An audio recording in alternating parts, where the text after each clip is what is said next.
Selamat malam pemirsa, saya Tisa Noveni kembali menjumpai Anda dalam One on One. Aksi boykot terhadap produk Israel, terutama kurma, ini kembali menggelora, kembali mencuat suaranya di awal Ramadan ini. Tanpa ada maksud tertentu, tapi kita ketahui bahwa satu hal yang perlu kita ketahui bahwa ini dilakukan demi untuk menghentikan adanya genosida yang terjadi di tanah Gaza, Palestina, di mana sudah berbulan-bulan Israel ini menggempur Gaza dan menewaskan lebih dari 31.000 orang yang mayoritas merupakan anak-anak dan juga perempuan pemirsa. Lantas kira-kira apalagi yang bisa kita lakukan, khususnya juga mungkin sudut pandang dari MUI untuk membantu mengatasi persoalan ini terutama genosida yang terjadi di Gaza, Palestina. Langsung saja pemirsa, saya undang malam hari ini tamu kita di One on One, yaitu ada Kiai Haji Muhammad Khalil Nafis selaku Ketua MUI Bidang Dakwah dan Ukhuwah. Assalamualaikum Kiai. Waalaikumsalam warahmatullahi wabarakatuh. Alhamdulillah bi khair. Ya. Mbak Risa. Kiai, kalau saya ingat beberapa bulan yang lalu ketika MUI mengeluarkan fatwa produk Israel itu sebaiknya dihindari, kemudian ini muncul lagi di awal Ramadan. Apa yang mungkin melatar belakangi MUI mengeluarkan fatwa ini? Pertama memang di bulan Ramadan itu pastinya orang-orang kita ini orang muslim mengkonsumsi kurma. Karena disunnahkan oleh Islam dalam ajaran Nabi Muhammad SAW membuka dengan yang manis-manis, di sana ditentukan dengan kurma. Maka orang Indonesia sudah biasa membatalkan dengan kurma. Yang kedua memang kami bekerja sama dengan Badan Amil Zakat Nasional untuk mengirim para dai ke beberapa masjid. Kemudian kami tegaskan di situ kepada MUI provinsi dan ormas-ormas yang tergabung di MUI itu agar ini diingatkan kepada masyarakat demi membantu secara kemanusiaan dan dalam keyakinan keagamaan kita, di mana membantu saudara-saudara kita semuslim karena mungkin juga sama-sama manusia, dan kita ingin berbagi dari kemampuan kita ini untuk menyetop kekerasan berada di Gaza itu. Maka kita ingatkan jangan sampai menggunakan produk Israel dan yang berafiliasi pada Israel atau mendukung terhadap agresi Israel di Palestina, khususnya di Gaza itu. Momentum Ramadan adalah biasanya kita mengkonsumsi kurma, maka diingatkan diantaranya adalah spesifik kurma, termasuk hampers nanti, bingkisan, hal-hal yang dihadiahkan kepada yang lain. Janganlah sampai kita ini dalam diberikan kenikmatan oleh Allah, puasa yang nyaman, berbuka yang nyaman, kemudian kita tanpa terasa telah membantu orang yang sudah anti kemanusiaan dan menyerang orang tak bersalah, masyarakat sipil yang berada di Gaza itu. Nah, ini yang bisa kita lakukan selain kita tentu memberikan bantuan dana dan upaya menciptakan perdamaian, barangkali dengan cara mengurangi mengkonsumsi itu, mengurangi terhadap kekuatan yang dimiliki oleh Israel untuk melakukan agresi dan penyerangan terhadap Palestina di Gaza itu khususnya. Nah, lantas bagaimana ini menyebut bahwa jangan sampai ada orang salah persepsi bahwa kurmanya haram begitu. Jadi apakah semua kurma yang berasal dari Israel itu diharamkan? Sebenarnya bukan hanya kurmanya yang kita haramkan ya, dari Israel bukan. Jadi kita ingin membedakan antara haram li dzatihi dan haram li ghairihi. Haram li dzatihi itu artinya memang bendanya, kahanannya, esensinya itu haram. Kayak najis, babi, anjing, darah itu memang esensinya. Ini enggak, kurmanya halal. Tetapi efek dari kita membeli kurma itu ada orang yang punya hasil. Yang dari hasil ini disumbangkan kepada Israel. Dan Israel membeli senjata untuk menyerang Palestina, khususnya di Gaza. Maka sebenarnya bukan hanya produk Israel yang kita haramkan, tapi negara manapun atau perusahaan manapun atau pribadi manapun yang hasil bisnisnya disumbangkan kepada Israel kami haramkan. Jadi aspek li ghairihi, aspek karena faktor eksternal. Makanya kadang-kadang ada yang mengkaitkan dengan sertifikasi halal. Kalau barangnya sertifikasi tetap halal, tetapi ketika ini berkaitan dengan bisnisnya, ada sebagian sahamnya atau memang ada komitmen untuk memberikan kepada Israel, ini yang kita haramkan. Dan ini penting kami sampaikan agar ada sepemahaman bahwa yang kita haramkan bukan setiap yang datang dari Israel itu haram, bukan. Tidak datang dari Israel, datang dari Amerika, datang dari mana, ya jelas sudah mendukung kan Amerika itu. Ya, itu pun juga produknya yang ke kita juga perlu kita hindari sebisa mungkin. Mungkin ada suatu orang atau perusahaan yang nggak bisa menghindar, cobalah kita menghindar sebisa mungkin agar tidak membeli sehingga mereka tidak punya kekuatan yang cukup untuk terus-menerus melakukan ekspansi terhadap Gaza dan Palestina itu. Kita kalau tetap beli berdosa nggak, Kiai? Kalau kita sudah tahu namanya haram, haram itu kalau dilaksanakan itu dosa, kalau ditinggalkan karena taat kepada Allah dapat pahala. Jadi orang tidak membeli, orang tidak mengkonsumsi dari produk-produk Palestina dan negara yang mendukung dan perusahaan mendukung terhadap Israel ini yang untuk menyerang Palestina, maka hukumnya mendapat pahala karena dia meninggalkan yang haram demi taat kepada Allah. Sebaliknya ketika dia membeli produk-produk yang berafiliasi mendukung ekspansi terhadap Palestina dari Israel, maka hukumnya dosa karena haram itu kalau dilaksanakan dia berdosa, dapat ancaman siksa dari Allah Subhanahu wa taala kalau tidak diampuni dengan neraka dan siksa pedih lainnya. Tentu kita yang meninggalkan kalau karena Allah tentu dapat pahala. Ini banyak juga orang yang tentu setuju, sepakat begitu bahwa genosida ini harus dihentikan. Salah satu caranya adalah dengan kita memboikot produk-produk Israel ataupun yang terafiliasi karena memberikan bantuan kepada Israel untuk menghancurkan Gaza Palestina yang kita lihat itu begitu sedih sekali terjadi di layar kaca begitu ya, Kiai. Tapi bagaimana kalau misalkan kita lihat sebelum-sebelumnya boikot ini kan sudah berlangsung dari akhir tahun lalu ya Kiai ya. Ada beberapa perusahaan-perusahaan lah secara garis besar yang mereka mengeluhkan omset mereka mengalami penurunan. Padahal mereka juga banyak orang-orang yang bergantung dari perusahaan tersebut. Misalkan mereka hanya beri lisensi dari luar tapi mereka menjalankan usaha di Jakarta, di Indonesia dan mempekerjakan juga orang Indonesia. Ini kan menjadi sebuah dua sisi mata uang yang saling bertolak belakang satu sama lain Kiai dampaknya. Kita ada dalam kaidah fikih itu idza ta'arada darurain falyakhud khafuhuma. Jadi kalau ada dua darurat yang itu bertentangan, maka ambil yang paling ringan. Kalau kita bandingkan daruratnya orang yang keluar dari perusahaan, anggap sampai keluar. Atau perusahaan itu adalah menjadi sedikit pendapatannya. Itu tidak selebih bahaya dibanding orang Gaza yang mati. Dibanding dengan Palestina yang dirampas, itu tidak lebih berat. Oleh karena itu lebih berat dibanding dengan kita ini perusahaan yang kecil. Di samping itu kalau bicara soal ekonomi, sebenarnya untuk konsumsi kita kan nggak nurun. Hanya shifting market aja. Artinya dari kelompok yang biasa membeli di A ini, kemudian beralih ke B. Konsumsi kita tidak ada yang berubah, bagi negara kita nggak ada yang salah, bahkan mungkin bisa lebih menguatkan produk dalam negeri atau bisa menguatkan malah ekonomi kecil. Jadi sebenarnya memang hidup ini mau tidak mau harus memilih, ya apakah pilihan itu yang lebih baik atau pilihan itu yang lebih sedikit daruratnya. Disitulah yang kita lakukan, pasti ada efeknya. Kalau berpikir berkenaan dengan turunnya di sini, kan belum kita berpikir di sini yang naik, yang gembira ini. Ini baru berpikir di dalam negeri. Ketika berpikir di Gaza, bagaimana dengan kita melakukan boikot seperti ini? Minimal barangkali bisa mengurangi terhadap kekuatan untuk melakukan agresi. Di samping itu ada yang lebih mendalam bagi orang yang beriman, bagi kami yang muslim. Kalau kita ditanya, Anda keberpihakan terhadap kemanusiaan, membantu saudara kita sama manusia yang dizolimi oleh yang lain. Saya mengirim tentara nggak mungkin, MUI mengirim tentara nggak mungkin kan gitu. Bahkan mengirim bantuan yang kita kerjasama dengan Basnas itu tidak mulus loh, masih dihambat dan seterusnya. Kemudian kita ditanya oleh Allah, Khalil, apa yang kamu perbuat untuk mereka? Kira-kira inilah yang bisa kita jawab kepada Allah. Kami sudah bisa mengajak dan kami sendiri tidak menggunakan produk yang membuat Israel itu kuat untuk melakukan terus agresi kepada Gaza dan Palestina itu. Nah, di luar kita juga melihat di sosial media lah khususnya ada beberapa produk-produk yang di-mention merupakan produk-produk Israel. Khususnya kurma nih, di awal Ramadan ini kan kurma ini penjualannya pasti begitu melesat, paling diminati masyarakat. Tapi di luar sana ada beberapa yang mention produk-produk nama mereknya produk Israel. Ini bagaimana menurut Kiai? Apakah memang betul itu produknya atau gimana? Kita kembali kepada kompetensi masing-masing. Majelis Ulama Indonesia kompetensinya adalah membimbing umat, mengayomi umat, dan memberi fatwa kepada umat. Maka kompetensinya di situ untuk melihat ini sudah masuk pada hukumnya kita wajib membela Palestina, wajib membela kemerdekaan, wajib membela kemanusiaan. Itu ranahnya MUI, maka dikeluarkan fatwa. Maka kita berkewajiban untuk melemahkan orang yang melakukan kezaliman karena bagian daripada membantu ya kepada saudara kita. Dan kalau kita membeli kepada produk Israel berarti al-i'ana 'alal ma'asi, membantu terhadap kemaksiatan, kezaliman yang dilakukan kepada Palestina. Tapi berkenaan dengan produk apa saja, memang MUI tidak pernah menyebutkan.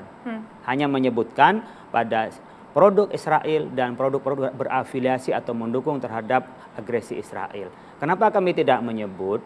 Karena kami tidak lebih kompeten daripada lembaga luar yang ada di beberapa media itu menyebut mana produk Israel, mana yang berafiliasi dengan Israel. Saya pikir mereka lebih kompeten daripada MUI, sehingga MUI memberikan ketentuan fatwanya, ketentuan hukumnya, kemudian produk mana saja, mau kurma, mau baju, mau sabun, mau sampo, saya pikir kita sudah tahu semua. Dan di zaman seperti sekarang IT, saya pikir nggak usah ditunjukin, mereka sudah tahu. Kalau ada yang mengatakan, saya kena dampak, Pak, banyak kita kan tidak berafiliasi dengan Israel, tapi dituduh itu ada namanya tabri'ah. Tabri'ah itu artinya kita menyampaikan kepada publik bahwa kita memang tidak ada saham umpamanya dari Israel dan yang berafiliasi untuk mendukung agresi. Yang kedua memang kita tidak memberi umpamanya berkenaan lisensi atau hubungan sesuatu, tidak memberi. Cukup dia tabri'ah. Wah, saya tidak ada hubungan, memberikan pernyataan kepada publik bahwa kami tidak ada sepenuhnya sahamnya orang Indonesia. Tapi lihat mereknya dari mana? Lisensinya dari mana, kan akhirnya tetap ngasih juga kepada mereka. Nah itu cukup mereka publish, bahasa kita publish, kemudian mengatakan tidak hubungannya dengan Israel. Dia disebut dengan oleh kita namanya tabri'ah. Tapi MUI tidak masuk di ranah itu, cukup menjelaskan silahkan Anda cari sendiri produk mana yang afiliasi dengan Israel dan yang mendukung agresi Israel. Jangan beli, demi apa? Demi saudara kita di Palestina. Itu kan kalau yang punya produknya dalam bentuk perusahaan, tapi kan yang menjual produk-produk yang misalkan lah sekarang yang kita bicarakan misalkan soal kurma, Kiai. Yang jual kurma kan banyak mungkin yang toko-toko kecil, entah mungkin di Pasar Jatinegara, di Pasar Tanah Abang yang juga produknya macam-macam. Nah ini mereka beberapa di antaranya ada yang mengeluhkan omsetnya mengalami penurunan nih, Kiai, setelah adanya himbauan bahwa produk kurma itu haram, terutama yang dari Israel. Bahkan ada yang salah paham nih, ada orang gagal beli, gak jadi beli kurma gara-gara ada tulisannya dates, padahal kan dates itu artinya kurma. Jadi banyak juga masyarakat yang salah paham soal ini. Nanti kita akan bahas, Kiai, ya, usai jeda berikut. Pemirsa, kami kembali sesaat lagi.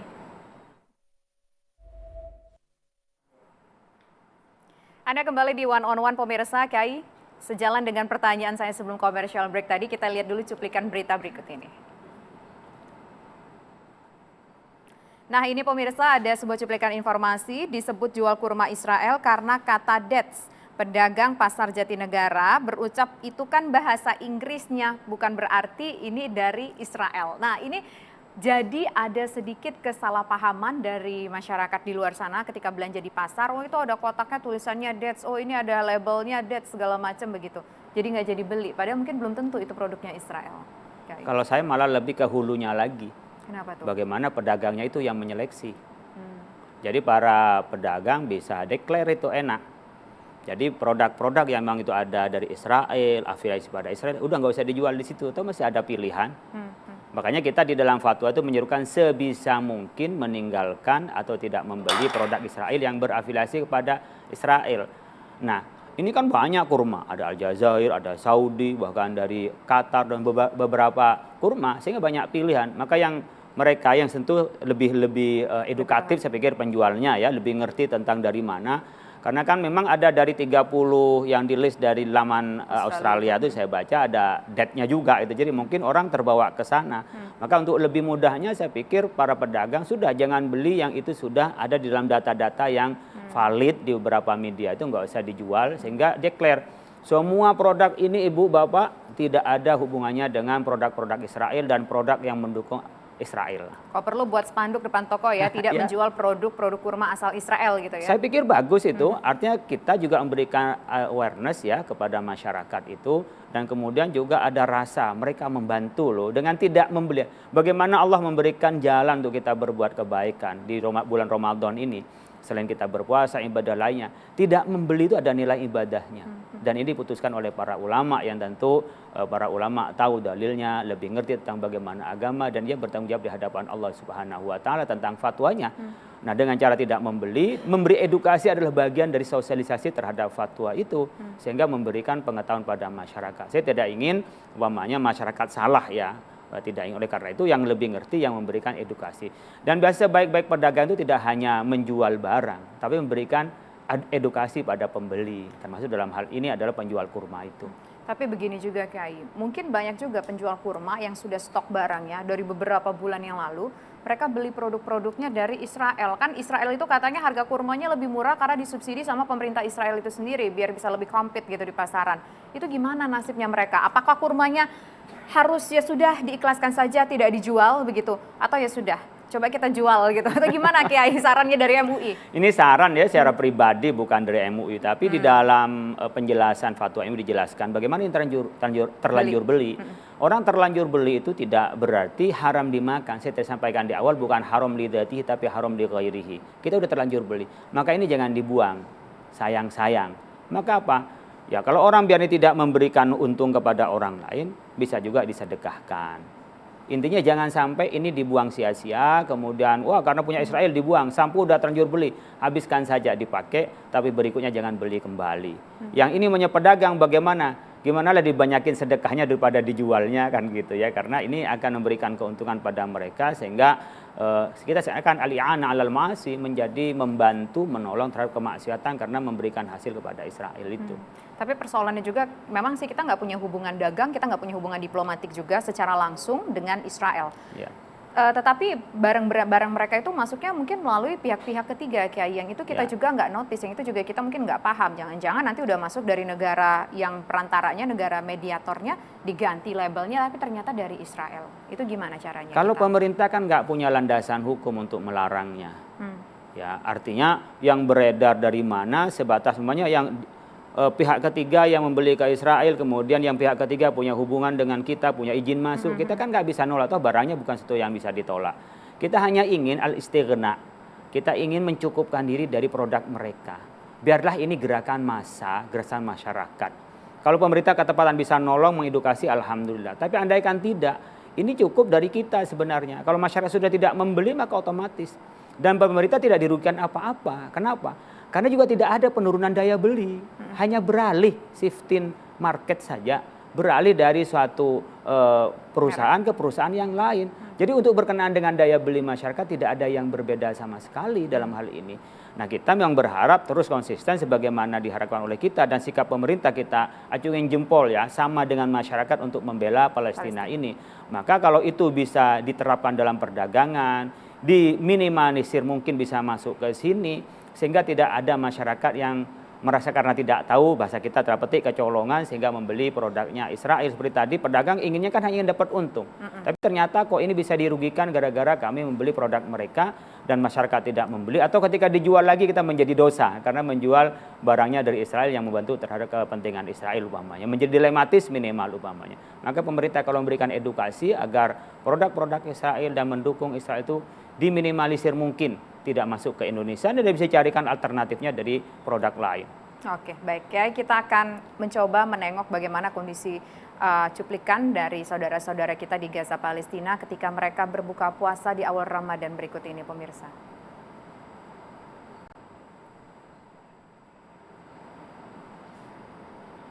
Ya, pemirsa, ini gambar yang Anda saksikan di layar kaca adalah suasana ataupun kondisi bagaimana saudara-saudara kita di Gaza Palestina berbuka puasa dengan kondisi yang tentu sangat jauh berbeda dengan puasa pada tahun sebelumnya, pemirsa.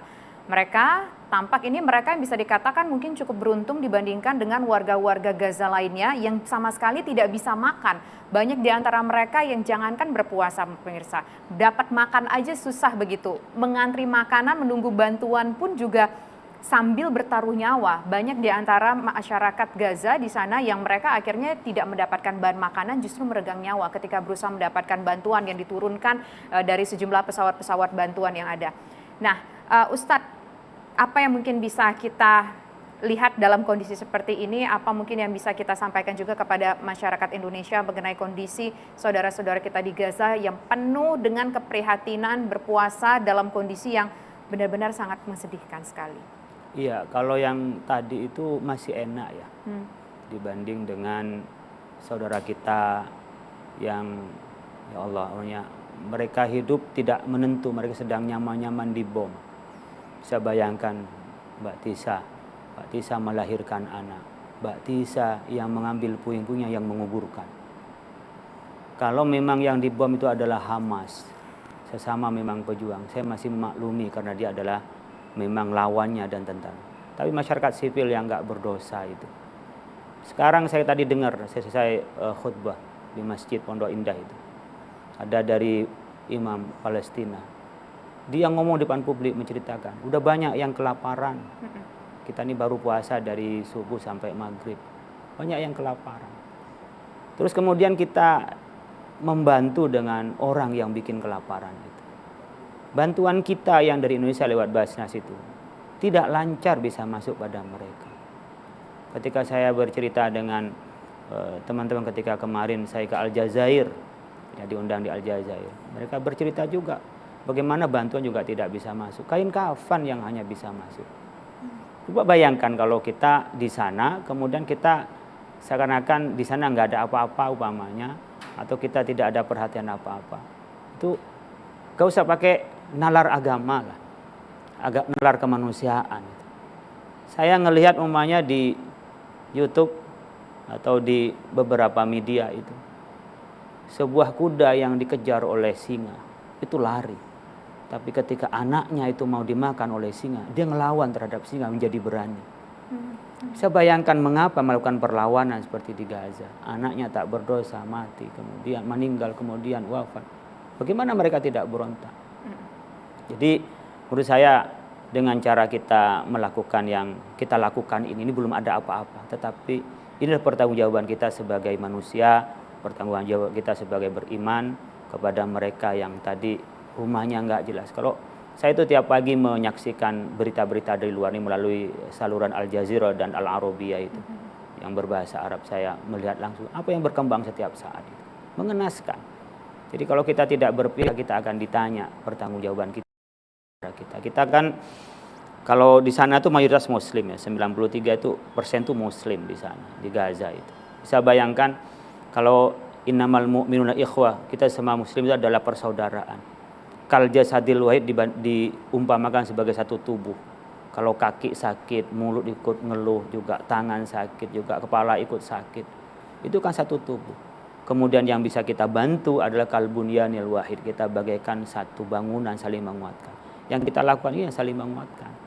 Jadi kalau kita merasa nggak ada apa-apa, perlulah membaca berita dan membuka berita gitu ya. Umpamanya Al-Aqsa memang kadang-kadang dibikin kampanye oleh Yahudi bahwa sedang tidak ada apa-apa. Tapi tertentu saja. Tetap saja banyak yang atas nama demi Muslim. Kemudian kalau mereka itu mau demi Muslim, apa haknya mereka di sana? Oh, itu bukan tanahnya mereka. Jadi sebenarnya kita seringkali diberikan logika-logika yang tidak nyambung. Amerika ingin membantu kepada Palestina. Buat apa membantu dengan membantu cara umpamanya hanya makan? Kenapa nggak bantu di stop umpamanya agresinya? Apakah nggak mampu nyetop agresi Israel ke Palestina itu? Di sini kita menggugah kepada dunia yang bicara soal hak asasi manusia, bicara soal kemanusiaan. Sudah jelas masyarakat sipil tak berdosa itu yang dibunuh. Dan mereka rumahnya dihancurkan, lembaga-lembaga sosial dihancurkan, masjid dihancurkan. Kurang apa lagi kalau bicara soal kemanusiaan di Palestina. Saya pikir nggak ada reasoning lain kecuali menghentikan perang. Tapi nggak bisa menghentikan, ya apalah yang bisa lakukan sebagai pertanggungjawaban sebagai manusia dan sebagai umat yang beriman.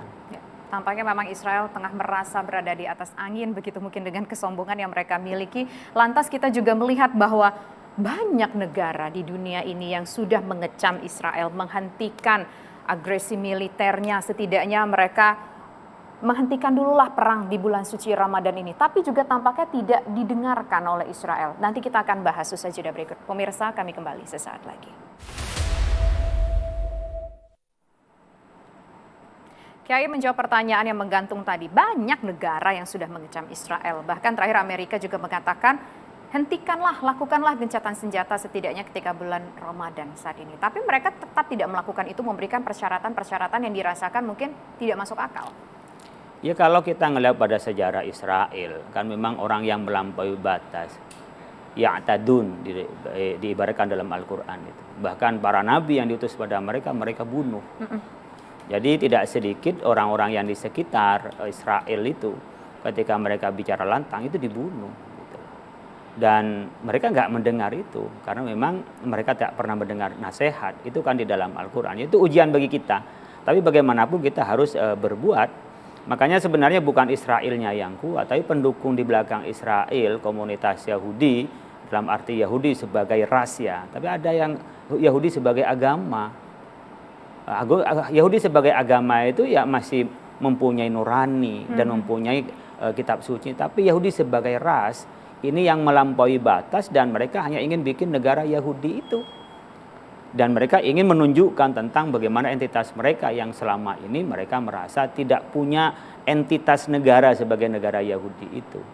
Nah, kita bukan persoalan berkenaan dengan entitas negaranya. Kita sudah pernah mengajukan untuk mengajukan solusi two state solution itu. Dua negara yang kita bisa dulu yang nggak diterima, tapi kan sementara bisa menjadi solusi yang terbaik daripada terus perang berlanjut, meskipun awal-awal kan nggak setuju karena memang Yahudi datang itu adalah untuk sebagai imigran, bukan untuk negara. Tapi dengan cara dicaplok satu-satu dan itu akan mengakibat terhadap kemanusiaan, sehingga ada banyak sekarang sudah lebih mayoritas saya pikir, saya ngelihat dari beberapa pendapat yang memberikan solusi dua negara untuk penyelesaian di Palestina dan Israel itu. Saya pikir memang harus melihat dari kekuatannya mengapa dia tidak pernah mendengar. Karena sebenarnya yang menyerukan berhenti itu adalah memang bukan yang mendukung. Kalau toh mendukung menyuruh berhenti, saya tidak yakin itu adalah benar-benar ingin menghentikan perang, kecuali mereka memang melakukan genosida. Itu yang dilakukan oleh teman-teman di Afrika, kemanusiaan di beberapa benua itu agar Israel itu diseret ke Mahkamah Internasional.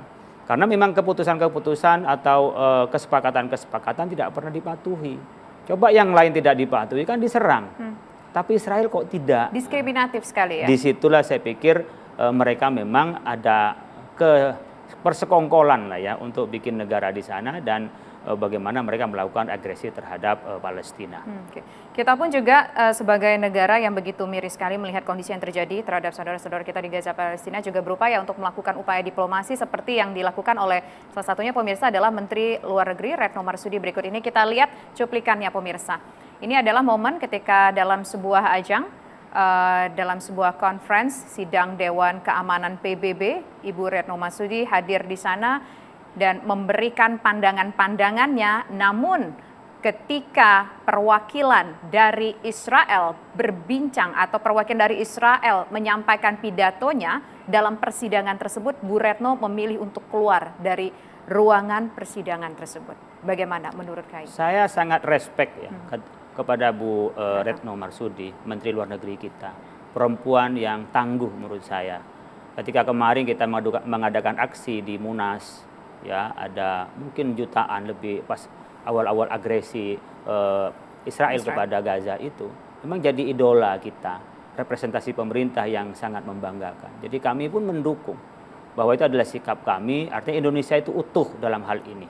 Tidak ada yang melempem, tidak ada yang terbelah di antara kita. Utuh bahwa kita membela terhadap kemerdekaan Palestina, membela kemanusiaan di Palestina khususnya di Gaza, dan kita minta hentikan perang. Dan sikap Okot itu adalah sikap yang sudah tidak lagi pakai bicara. Artinya bicara sudah nggak bisa didengar. Di dalam forum yang namanya Wakot itu adalah suatu yang tidak mengakui terhadap forum itu. Saya setuju itu dan saya pikir kita semua mendukung ya. Dan kita terus berupaya di jalur lain. Barangkali ya hanya tinggal satu barangkali, bagaimana kekuatan-kekuatan tadi dengan cara boykot, kemudian kekuatan mereka menjadi melemah. Nah kalau kita lihat sekarang, apakah langkah diplomasi yang dilakukan Indonesia sudah sangat kencang sekali untuk berupaya menghentikan aksi genosida Israel di Palestina? Kalau pemerintah saya ucapkan terima kasih dan sudah maksimal menurut saya, sesuai dengan kekuatan Indonesia. Kan tidak mungkin kita akan menyerang Israel kan gitu, tidak mungkin gitu, tidak. Dari berbagai aspek lah yang tidak memungkinkan itu. Maka diplomasi sudah dilakukan, kemudian tetap tidak menjalin hubungan diplomatik dengan Israel, kemudian pemerintah tidak melakukan reaksi dari fatwa kita, tapi diserahkan kepada masyarakat untuk ikut berjuang. Itu adalah bagian dari pemerintah. Karena kalau memang ini membahayakan, saya pikir pemerintah pasti hadir dong. Kalau pemerintah membiarkan terhadap apa yang implikasi dari fatwa, banyak sekali laporan ke kita, bahwa kalau kita boleh terang-terangan, ada berapa produk itu yang penting kita mencabut fatwa atau memberikan konsesi kepada MUI, gitu kan. Tapi kita bukan konsesi uang, kita minta konsesi kemanusiaan, konsesi adalah perdamaian yang kita konsesi, bukan MUI nyari dana, gitu ya. Tapi jadi, kalau misalkan ada mungkin perusahaan yang terafiliasi dengan Israel, entah itu mungkin dalam bentuk franchise, megang lisensinya, memberikan bantuan untuk warga Palestina, gimana kita menyikapinya, Kiai? Silahkan lewat Basnas. Itu sah-sah aja? Ya sah-sah saja mereka memberikan bantuan. barangkali mereka punya lebihnya dibantukan kepada mereka membantu. Tapi ini kan jadi paradok. Ya. Satu sisi dia membantu Palestina, di sisi lain adalah juga membantu Israel. Saya pikir ada perang batin. Tapi dari kedua belah pihak tidak ada larangan dari kami, ini bicara soal fatwa, nggak ada larangan untuk memberikan bantuan. Ini afiliasi perusahaan ABC, kemudian membantu kepada Palestina lewat Basdasia. Banyak yang mau lewat MUI, cuman kami tidak berani dan tidak mau. Nah, pertama tidak berani di hadapan Allah. Tidak berani kita bertanggung jawab di hadapan Allah. Dan kami tidak mau merusak dari apa yang kita ajak pada masyarakat. Gitu. Karena itu kami persilahkan kepada lembaga yang bisa menyalurkan, toh pada dasarnya nanti akan menemukan hati nuraninya. Kita kan melihat beberapa orang yang terketuk, karena di dalam fatwa meminta di semua level yang tidak punya saham bisa mempengaruhi di sana, yang punya lisensi bisa mempengaruhi di sana, yang top manager bisa mempengaruhi bagaimana bisa mencabut afiliasinya ke sana. Yang karyawan pun juga bisa memberikan peringatan sesuai dengan levelnya masing-masing.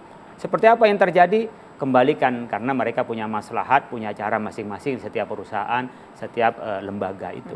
Atas nama kemanusiaan tentu banyak sekali masyarakat Indonesia ingin membantu masyarakat di Palestina, warga Gaza Palestina dalam bentuk bantuan, entah mungkin bahan makanan atau mungkin apa begitu yang mereka butuhkan. Masyarakat dunia pun juga demikian.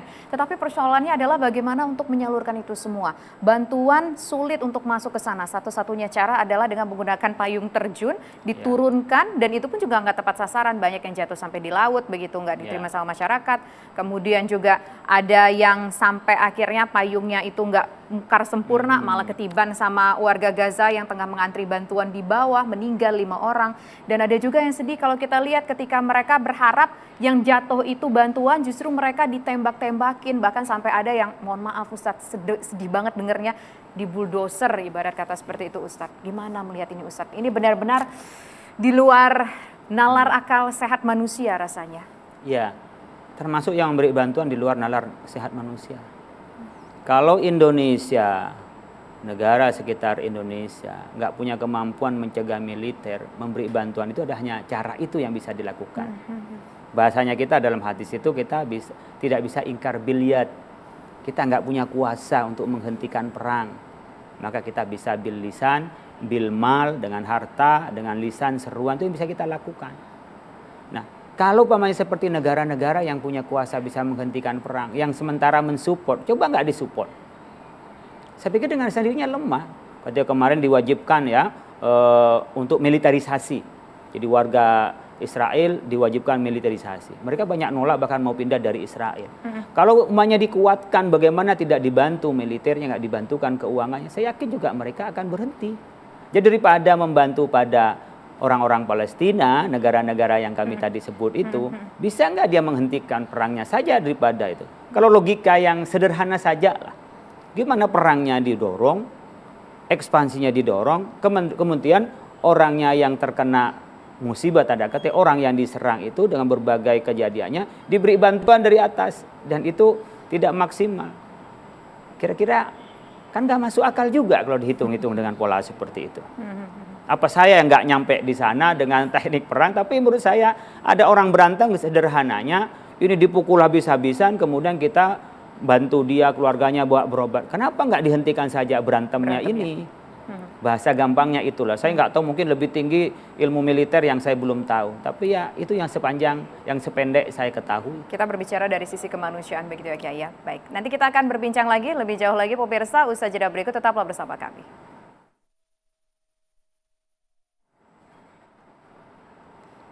Terima kasih pemirsa Anda kembali bersama kami di One on One. Kita bergeser ke isu lainnya lagi, ke dalam negeri. Ini Kiai adalah soal polemik pengeras suara, himbauan begitu dari Kementerian Agama, pengeras suara di masjid itu sebaiknya ini sesuai dengan yang kita lihat ini sewajarnya saat azan dan juga sholat. Bagaimana Kiai menilai soal adanya polemik pengeras suara masjid ini? Saya lihatnya itu ramenya polemik lebih rame daripada pengeras suaranya sendiri. Artinya perdebatannya itu malah lebih panjang daripada soal pengeras suara. Pertama, pengeras suara memang perlu diatur. Jangan sampai mengganggu orang lain, apalagi di pemukiman padat yang banyak non-muslim. Gitu ya. Tapi di daerah yang mayoritas Muslim, di daerah yang lengang seperti saya di Madura, itu diperlukan sekali. Nah, saya melihat di surat edaran Pak Menteri itu tidak mengklasifikasi kearifan lokal itu kondisi sosial. Sehingga saya ngelihatnya Jakarta sentris. Yang dilihatnya Jakarta Selatan, Jakarta Utara, Jakarta Barat, belum lihat Madura, apalagi namanya ke NTT atau ke Lombok, Sumatera Barat yang itu sangat aneka ragam. Di sana tidak dibuka ruang sebatas pembacaan saya, bagaimana ada kearifan lokal, kebijakan di lokal itu tidak dibuka itu. Maka pantas kalau itu menjadi polemik. Menurut saya, ya itu himbauan kok nggak punya implikasi apa-apa. Dan saya melihat dari 2002 kan dikeluarkan, cuma sekarang diperbarui merujuk pada edaran yang SE nomor 5 itu tahun 2002. Nah, itu muncul lagi. Saya lihat nggak efektif. Kan nggak bisa juga tidak bisa juga diberi sanksi mereka. Di sebelah saya aja di Depok juga dari malam kan gitu kan. Nah, tapi juga diimbangin berkenaan dengan banyak bulan Ramadan. Kayak mamanya karaoke, dangdutan itu ya. Saya di dekat pesantren itu sampai saya protes karena sampai jam 10 malam juga dangtung kan gitu. Jadi sebenarnya harus diimbangi antara himbauan berkenaan dengan speaker yang itu syiar, jangan sampai mematikan syiar. Setuju diatur tapi jangan sampai mematikan syiar. Nah, lantas bagaimana nih yang harus diinformasikan kepada masyarakat Indonesia secara umum dari Sabang sampai Merauke? Karena Indonesia kan nggak cuma Jakarta sentris doang tadi ini. Kita minta tetap diatur pengerasnya. Di atas jam 10 baiknya nggak usah pakai pengeras di luar. Kalau masih azan dan tarawih, kalau saya pikir kalau di tempat itu tidak merasa terganggu, bahkan malah menjadi syiar, monggo. Karena dengan begitu terasa itu bulan Ramadan, suasana kadang-kadang juga bisa mendidik anak-anak kita gitu. Tapi di pemukiman padat yang itu mayoritas non-muslim, mungkin lebih cepat pengeras suaranya, cukup adzan, cukup ketika sholat, disesuaikanlah.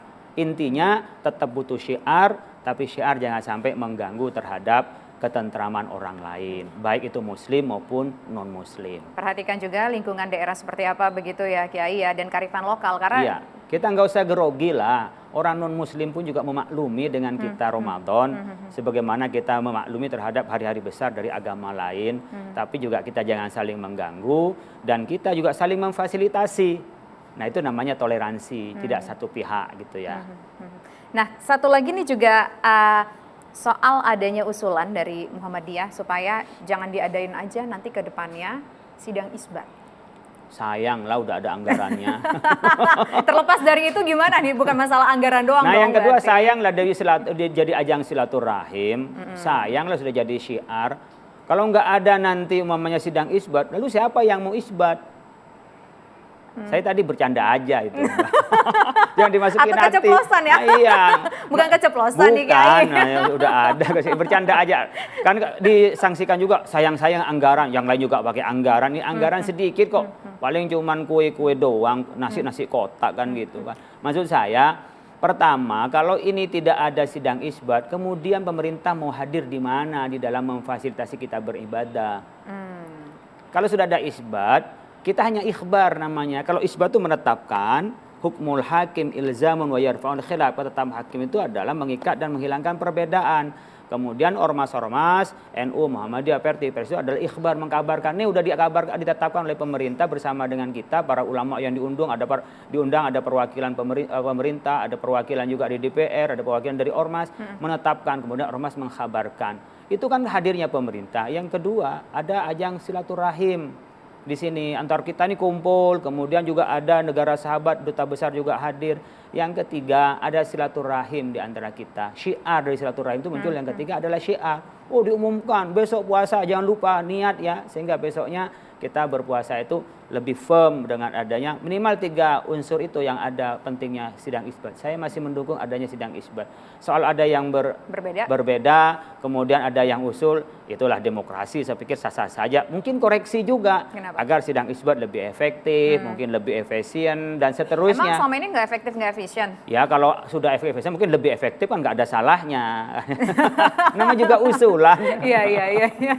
Nah, terakhir Kiai, kemudian apa yang mungkin bisa dihimbau kepada masyarakat Indonesia terhadap isu-isu yang berkembang di luar sana, isu kemanusiaan, genosida yang terjadi di Gaza Palestina, kemudian juga bagaimana kita menyikapi bulan suci Ramadan ini bagi umat muslim khususnya, termasuk juga dengan berbagai hal-hal yang berkembang sesudah tahun politik, pada saat di tahun politik lagi menunggu hasil, kemudian juga menyikapi soal perbedaan-perbedaan puasanya kapan, lebarannya kapan, begitu.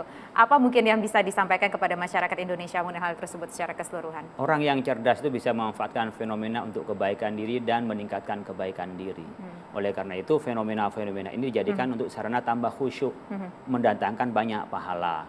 Kita puasa ini jangankan bekerja, tidur aja dapat pahala. Tapi jangan kerjaannya tidur terus ya kan. Kan dapat pahala. Dapat pahala. Tapi ini dijadikan untuk sarana pahala. Pertama ketika kita perbedaan Ramadan, kita jadikan sarana untuk toleransi. Kita memiliki rasa empati kepada orang lain. Yang kedua, kita belajar apa alasan orang lain, apa alasan kita. Kemudian kita juga bisa belajar ilmu agama lebih dalam tentang sebuah perbedaan. Ikhtilafu ummati rahmat, tentang perbedaan itu ada jadi rahmat. Itu yang bisa kita lakukan. Menambah pahala bagi kita yang kita sedang berpuasa. Kedua, ketika terjadi masalah, polemik dan macam-macam, itu menambah kita, memberikan insight ilmu pengetahuan. Dan ketika terjadi apa-apa seperti di Palestina, dijadikan kita saran untuk berderma. Di bulan Ramadan ini Nabi lebih dermawan. Nabi itu ajwadun nas wa ajwadu ma yakunu fi Ramadan. Nabi itu paling dermawan dan paling Nabi tekankan kedermawanannya pada bulan Ramadan. Sehingga kita bisa berdonasi bagi orang yang di sekitar kita bisa menjangkau sampai Palestina, mungkin juga di Rohingya, mungkin di mana tempat lagi yang butuh bantuan kita bisa lakukan. Sehingga apa yang terjadi di tengah-tengah kita sambil kita berbuat, sambil kita berjuang saat berpuasa, karena memang peristiwa di bulan Ramadan itu banyak hal yang penting dan baik dan kemenangan kita, sehingga kita menang dua-duanya, menang pada saat berpuasa, menang kita mencapai kebaikan, mengubah persoalan menjadi sebuah peluang untuk berbuat kebaikan. Baik. Terima kasih Kiai Haji Khalil Nafis sudah bersedia hadir bersama kami dalam kesempatan kali ini di One on One. Semoga puasanya lancar dan sehat selalu. Dan pemirsa, demikian kebersamaan kita dalam One on One kali ini. Saya Tisa Noveni undur diri. Terima kasih. Selamat malam. Sampai jumpa.